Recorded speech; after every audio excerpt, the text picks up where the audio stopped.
Patay ang isang sanggol na maaksidente ang motorsiklong minamaneho ng lasing daw nitong ama. Sa kabila ng mga gantong trahedya, marami pa ring rider ang nagsasakay ng bata sa motorsiklo kahit bawal. Nakatutok si Katrina Son.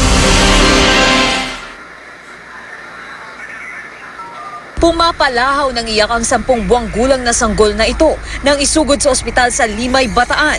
Karga siya ng kanyang nanay habang nakaangkas sa kanyang tatay sa isang motorsiklo. Nag-overtake ang tatay at sumalpok sa pickup truck.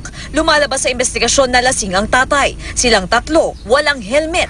Pumanaw na ang sanggol habang kritikal ang lagay ng kanyang mga magulang. Mahigpit na ipinagbabawal sa Children's Safety on Motorcycles Act ang pagsasakay ng mga batang hindi umaabot ang paa sa footrest ng motor.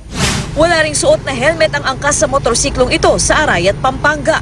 Hindi gaanong nakikita sa video pero ang babae may karga ring batang wala ring helmet. Hindi rin makita sa video kung may helmet ang rider.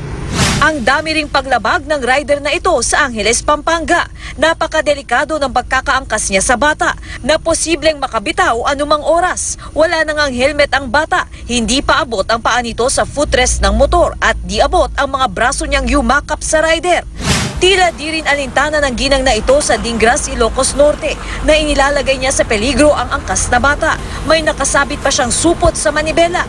Sa Bao, Camarines Sur naman, nakatayo at nakayakap lang ang angkas na paslit sa siklista. Overloaded naman ang tricycle na hulikam sa Santa Fe, Nueva Vizcaya. Zigzag pa naman ang daan at karamihan sa mga sakay niya ay mga bata. Katrina Son, Nakatutok, 24 Oras.